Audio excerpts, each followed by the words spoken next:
How to remove background noise in CapCut PC. If you want to remove the background unnecessary noise in CapCut PC, then follow these simple and quick steps. So here, as you can see, I have already imported my video for edit. Now if I want to remove the background noises, then the best method is to tap on the reduce noise option available at the right hand side panel. Now all you have to do is tap on the timeline or the video, then scroll down, and there you'll get to see reduce noise option available there, and if you tap on it, then it will reduce all of your background noises.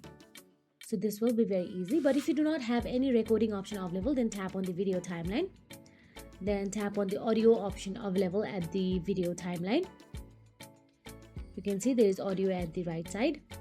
Then again scroll down and you'll get to see reduce noise option available again, but as you can see it is available only in Pro feature, so make sure that you have the Pro option already purchased before you export it. So that is it. If you found this video helpful, please like, share and subscribe, and thank you so much for watching.